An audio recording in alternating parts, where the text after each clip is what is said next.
Hello everyone and welcome back to my channel. My name is Catherine and today we're going to be going over my biggest regrets about running my young adult group. So I ran a young adult group for a couple of years. Before that I also was volunteering at other young adult groups. I am currently involved in young adult groups.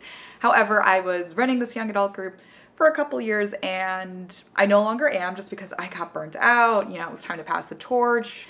I'm only human. There's only so long you can run a young adult group for. So today I thought I would share my regrets of the group. You guys can go off of that. I will make another video another day about the best things I did running the young adult group, but today here are, I don't want to say the worst things I did, but just my regrets, things I wish I had done. The first regret I have is definitely my biggest regret, and that is that I did not advocate for the group to have a budget. I belong to an absolute great parish. It's a thriving parish, and I should have reached out to the parish council or whomever and said, hey, can we get some money together so that we can hire a speaker? Something like that, some kind of grand event that we could have attracted people from neighboring young adult groups. We could have attracted people who are members of the parish but do not come to our young adult group. I belong to kind of a unique church. I don't know the exact statistics, but it looks like most of my parish is made up of 20-year-olds and 30-year-olds, which is awesome. If I had put on some kind of grand event that was free, I think I could have enticed more people to join, advertised it really well, So I don't know, I could have done something like that if I had advocated for my group to have a budget, but I didn't do that, and that is definitely my biggest regret. My next biggest regret, which is definitely one of the bigger regrets, is that I didn't ask people to run events. So how I got involved in my young adult group is I came in and I told the former leader that I wanted to run events. I said, I want to start a book club, I want to get these people to speak at an event, all this stuff. And I just wanted to be involved, and I underestimated people getting involved. Unfortunately, not a lot of people wanted to get involved in leadership positions in my group, and it was kind of a bummer because then it kind of all fell on me, and I wish I had reached out and said, hey, you would be great at running this happy hour, you would be great at running this rosary event, you'd be great at starting about doing this and that, and hey, I can't run this event this day, would you be able to run it instead, as opposed to just me having to cancel the event, something like that. I wish I had reached out to people, because I think if I had done that, I would have given people a sense of pride and been like, hey, I think you'd be really good at this. Can you do this favor for me, for the church, for our friends? That would have been so nice if I had reached out to more people and more people had gotten involved, and then we would have had more events and it would have been awesome. So that is one of my big regrets. Another regret I have is that I did not talk to people after Mass and tried to recruit them to come to events. I was just shy, and I thought it would be weird to reach out to people to come to events, or I thought if they really were interested, they would look up the church online, they would look in the bulletin, blah, blah, blah. But some people probably just missed events and were never asked to come to events, and then they missed the opportunity to come to events. So that's a big regret of mine, is I didn't target women, not target, but I didn't talk to women after Mass, say, hey, would you like to come to this young adult event? And I should have had men reach out to men and ask them to come to young adult events. That's a big regret of mine. I think there are some people who would have loved to come to events, but did not. My next regret is that this is going to upset some of my friends, and I really hope my friends don't hear this, but I feel like I should say it because I think this is a problem with a lot of young adult groups, not just mine, that in the city, this happens a lot in the city, and this will upset a lot of my friends in the city, is that young adult groups are supposed to be for people ages 21 to 39. And I know quite a few people in their 40s who still go to young adult events. And because of this, I feel like there's a lot of young people, in their 22, 23, 24, who probably came to some events and never came back. I did see that, and I did get confirmation from a friend of my mother who said her daughter came to one of my events and then said that group is too old for me because she was 23. And a lot of people in our group are older. It's just that and that's not some groups are ages 21 to 35. They cut it off at 35. 39, you're not really young at all at 39. I mean, I'm 30. I don't feel like I'm a young adult anymore. I feel like I'm an adult. This is an issue with other groups I've been involved with. There are people in their 40s, there are people in their 50s.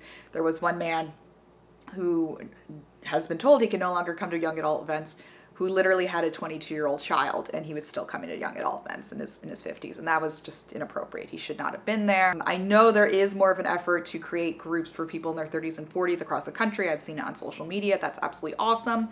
If you are in your late 30s, 40s, 50s, I strongly encourage you to come up with parish-wide events.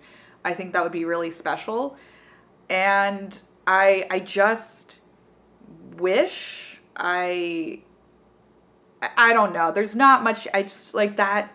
It's just sad to know that I know I at least lost one person because she thought the group was too old. But like that's not really something you can control. It's just a regret I have is we didn't stick to the principles of a young adult group. Another regret I have is I should have had more of a priest presence. We did have the priest come to some events. I was getting better at that towards the end of my tenure as the leader of the young adult group, but I wish I had had more of a priest presence in the group.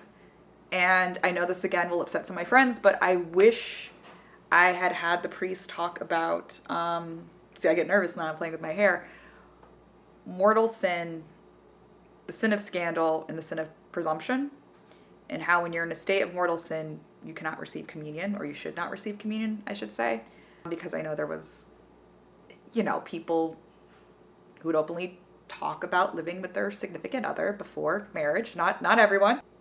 And that was wrong. And I don't know what was going on behind closed doors, but I know that is at least the sin of scandal.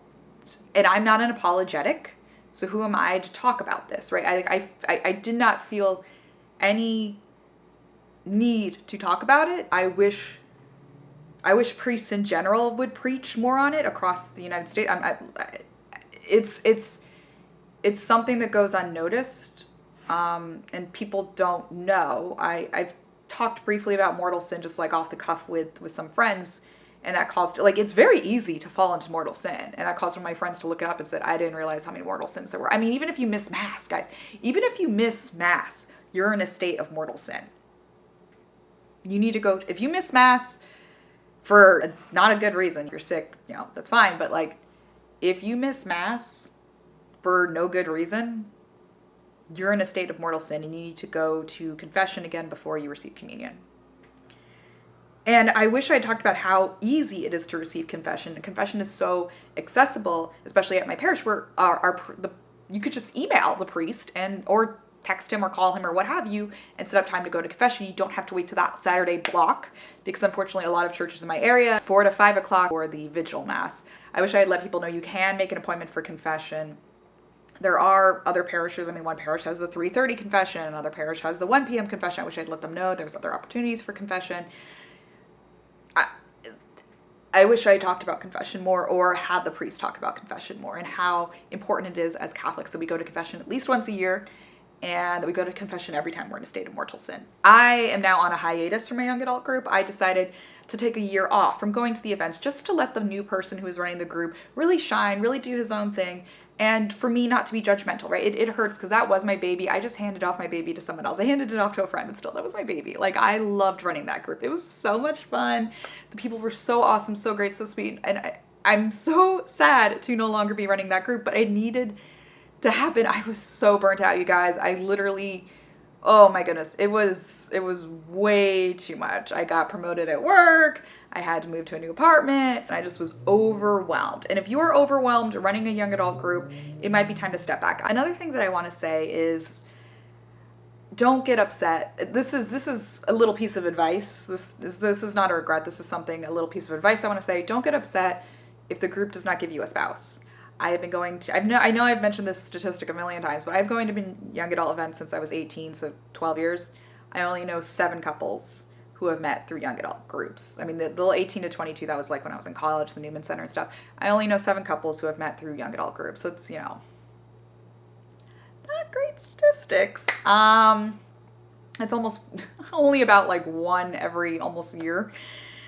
It's not even 1 a year. Oh gosh. Yeah. So not great statistics. So if your group, and we should be churning out these people who are similar ages, similar faith, similar location. Like, we should be churning out couples left and right. We don't. It is what it is. Again, that's why I kind of regret not reaching out to people after Mass, seeing if they could come in, because unfortunately a lot of people resort to dating apps, which is super depressing because they might be going on there and finding non-practicing Catholics when there are so many practicing Catholics that they could be dating, but instead they choose to date non-practicing Catholics.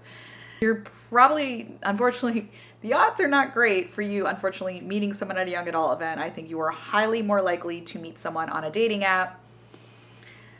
But I would recommend, before going on a dating app, and especially before dating outside the faith, please give a young adult group a try. Those are my regrets. Please let me know in the comments below what you think of my regrets. I promise I'm going to make a video. My young adult group is absolutely awesome. I promise I will make a video about the good things I did with my young adult group at another day. But that's all I got for today. Thanks so much for watching. I'll see you soon. Bye.